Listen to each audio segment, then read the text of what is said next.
अस्सलाम वालेकुम। Steric number के मतलब आज बात करते हैं। यानी आपको एक मॉलिक्यूल दिया गया है या कोई आयन दिया गया है, आप उसमें टाइप ऑफ हाइब्रिडाइजेशन मालूम करने जा रहे हैं कि उसमें sp3 हाइब्रिडाइजेशन होगा या sp2 या sp। तो इसी हाइब्रिडाइजेशन को जानने के लिए आपको पता होना चाहिए स्टीरिक नंबर क्या होता है। स्टीरिक नंबर जो है ये हमारे पास बराबर है कनेक्टिविटी प्लस लोन पेयर। यानी जो एक सेंट्रल एटम होती है, इसके साथ जितने एटम्स अटैच हो वो उसकी कनेक्टिविटी कहलाती है, और इसी सेंट्रल एटम के साथ जितने लोन पेयर हों वो आप कनेक्टिविटी में जमा कर लें तो इससे आपके साथ एक वैल्यू हासिल होगी। अगर वो 4 के बराबर हासिल हो जाए तो sp3 हाइब्रिडाइजेशन, अगर 3 के बराबर हासिल हो जाए तो sp2, और अगर 2 स्टीरिक नंबर वैल्यू आपके साथ आती है तो इसका मतलब कि उसी स्पीशी में आपके साथ sp हाइब्रिडाइजेशन है। तो कैसे हम स्टीरिक नंबर को कैलकुलेट कर सकते हैं? मिसाल के तौर पर आपके साथ CH4 मौजूद है। अब इसकी कनेक्टिविटी का पता कैसे चलेगा? कार्बन के साथ देखिए 4 हाइड्रोजन अटैच हैं। इसमें सेंट्रल एटम जो है हमारे पास कार्बन है और इसके साथ 4 हाइड्रोजन अटैच है, तो इसका जो स्टीरिक नंबर की जो कनेक्टिविटी है वो 4 है। यानी इसके साथ 4 एटम अटैच है plus lone pair. Lone pair का पता हमें कैसे चलेगा? लोन पेयर जो है इसके लिए मैं एक सिंपल फार्मूला आप लोगों के सामने रखता हूँ। ग्रुप नंबर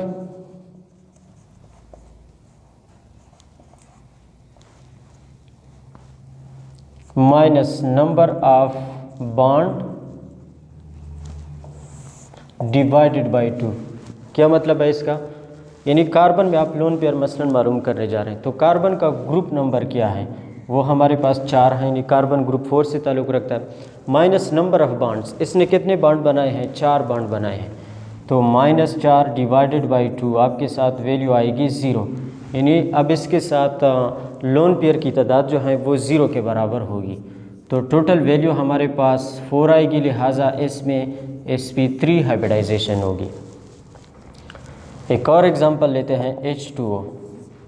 H2O में ऑक्सीजन जो है ये सेंट्रल एटम है, तो इसकी कनेक्टिविटी आपके साथ 2।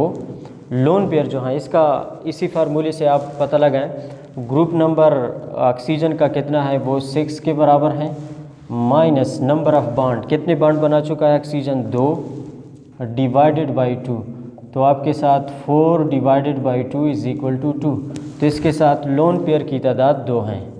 इससे steric number value connectivity plus lone pair 4 निकल आई, लिहाजा H2O जो है इसमें भी sp3 हाइब्रिडाइजेशन है। आप NH3 को देखें, NH3 में नाइट्रोजन के साथ 3 हाइड्रोजन है, तो कनेक्टिविटी 3। लोन पेयर जो है नाइट्रोजन का group number 5 minus number of bond वो 3 बना चुका है, डिवाइडेड बाई 2, तो 2 डिवाइडेड बाई 2 आपके साथ 1। इसके साथ एक लोन पेयर है, लिहाजा NH3 में sp3 हाइब्रिडाइजेशन। NH4 जो है NH4 यहाँ पर ये लोन पेयर ये इस्तेमाल कर चुका है। तो कभी कभार आपसे इस तरह पूछा जाता है कि नाइट्रोजन के साथ लोन पेयर है यानी 3+1, तो फिर sp3 हाइब्रिडाइजेशन है। अगर नाइट्रोजन लोन पेयर इस्तेमाल कर ले तो फिर कौन सा हाइब्रिडाइजेशन होगा? फिर भी इसमें sp3 हाइब्रिडाइजेशन होगा। कैसे? लोन पेयर अगर ये इस्तेमाल कर ले तो NH4 में कन्वर्ट होगा। NH4 में नाइट्रोजन की जो कनेक्टिविटी वैल्यू है वो हमारे पास 4 है, और जो लोन पेयर हैं उनकी तादाद 0 हो जाएगी। तो अब दोबारा 4 वैल्यू हासिल हो रही है, लिहाजा NH4 में हमारे पास sp3 हाइब्रिडाइजेशन है। इसके अलावा SO4 को देखें, -2 यानी सल्फेट आयन जो है, सल्फ़र के साथ 4 ऑक्सीजन है, तो कनेक्टिविटी ज़ाहिरी बात है इसकी 4 हो गई। लोन पेयर जो है सल्फ़र का ग्रुप नंबर 6 है, तो 6 माइनस जो इसके नंबर ऑफ़ बॉन्ड्स हैं वो 4 हैं, डिवाइडेड बाई 4 नहीं है 6 बॉन्ड है। सल्फेट आयन जो है इसकी स्ट्रक्चर में डबल बॉन्ड्स भी होते हैं, इसी तरह स्ट्रक्चर है, तो टोटल 6 बॉन्ड्स हैं, तो 6 minus 6 divided by 2 is equal to 0। तो आपके साथ 0 वैल्यू हासिल हो गई। लोन पेयर सल्फ़र के साथ नहीं है, तो 4 + 0 आपके साथ 3 हाइब्रिडाइजेशन, क्योंकि इससे स्टीरिक नंबर जो है वो 4 आ रहा है। अब इस पे 2 हाइब्रिडाइजेशन की तरफ आते हैं। यहाँ पर मसलन एक मॉलिक्यूल है E3, आपको बताया जाए कि कार्बन की हाइब्रिडाइजेशन मालूम कर ली इसी कार्बन की, तो इसी कार्बन के साथ 2 और एक ये 3 यानी 3 एटम्स अटैच हैं। कार्बन के साथ लोन पेयर नहीं है, लिहाजा आपके साथ यहाँ पर sp2 हाइब्रिडाइजेशन हुई। यानी कार्बन जब कभी एक डबल बॉन्ड बना लेता है, एक डबल बॉन्ड, तो इसमें sp2 हाइब्रिडाइजेशन होता है। कभी कभार आपको इस किस्म का सवाल भी आ सकता है कि यहाँ पर कार्बन नंबर 2 में आप हाइब्रिडाइजेशन मालूम कर लें, तो आपको कैसे पता चल जाए कि कार्बन नंबर 2 कौन सा है। आप उसी साइड से नंबरिंग शुरू कर ले जो डबल बॉन्ड को कम नंबर दे दें। यानी ये फर्स्ट कार्बन, ये सेकंड पर डबल बॉन्ड आ गया। अगर मैं यहाँ से स्टार्ट ले लूँ तो 1 2 3, तो सेकंड कार्बन ये हुआ। अब सेकंड कार्बन ने एक डबल बॉन्ड बनाया है, यहाँ पर मसलन हाइड्रोजन है या जो भी है, तो अब दोबारा यहाँ पर कौन सी हाइब्रिडाइजेशन होगी, sp2 हाइब्रिडाइजेशन होनी चाहिए।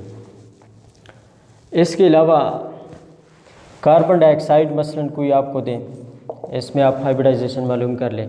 इसमें कार्बन जो है सेंट्रल एटम है, कार्बन के साथ 2 ऑक्सीजन अटैच हैं, तो कनेक्टिविटीज़ की 2, कार्बन के साथ 4 बॉन्ड की सूरत में लोन पेयर नहीं होते, तो यहाँ पर आपके साथ sp हाइब्रिडाइजेशन होगी। आपको इस तरह भी क्वेश्चन आ सकता है, यहाँ पर एक डबल बॉन्ड मौजूद है, यहाँ पर मसलन ट्रिपल बॉन्ड मौजूद है। आपको बताया जाए कि कार्बन नंबर 3 पर कौन सी हाइब्रिडाइजेशन है, तो आप कहाँ से स्टार्ट लेंगे, राइट से या लेफ़्ट से।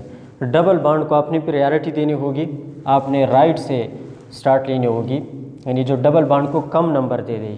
यहाँ पर सेकंड कार्बन पर डबल बॉन्ड आता है, अगर मैं राइट से कंसिडर कर लूँ तो 1 2 3 4 पर आएगा, तो कार्बन नंबर सेकंड आपके साथ ये हो गया। तो कार्बन नंबर सेकंड में sp2 हाइब्रिडाइजेशन है। मसलन आपको दिया गया है कि कार्बन नंबर 4 में मालूम कर लें, कार्बन नंबर 4 जो है ये वाला है, तो इसमें sp हाइब्रिडाइजेशन होगी। कैसे होगी, इसी कार्बन के साथ ये वाला कार्बन अटैच है और इसके साथ ये भी है, यानी 2 एटम अटैच है, तो कनेक्टिविटी इसके 2 लोन पेयर कार्बन के साथ है नहीं, 2 वैल्यू से आपके साथ sp हाइब्रिडाइजेशन होगी। ये मिसाल देख लें, इथाइन है, इसमें आप हाइब्रिडाइजेशन चेक कर लें, ये वाला कार्बन है या ये वाला है, कार्बन के साथ ये कार्बन और ये हाइड्रोजन अटैच है, तो कनेक्टिविटी आपके साथ 2 और लोन पेयर 0, लिहाजा sp हाइब्रिडाइजेशन इसमें भी होनी चाहिए। तो इसी तरह जो मॉलिक्यूल या आयन्स आपको दिए जाते हैं, आप उसमें इसी तरह हाइब्रिडाइजेशन कैलकुलेट कर सकते हैं। स्टीरिक नंबर का आपको पता है, कनेक्टिविटी जितनी एटम्स उसके साथ अटैच है, या लोन पेयर हैं, लोन पेयर का फार्मूला भी मैंने बता दिया किस तरह आप कैलकुलेट कर सकते हैं।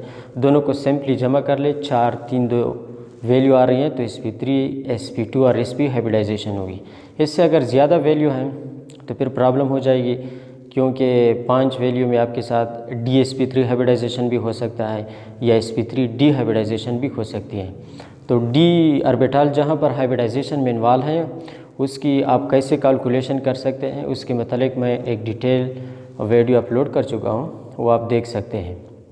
तो आज तक कितना ही, अगले लेक्चर तक मुझे इजाज़त दीजिए। अल्लाह हाफ़िज़।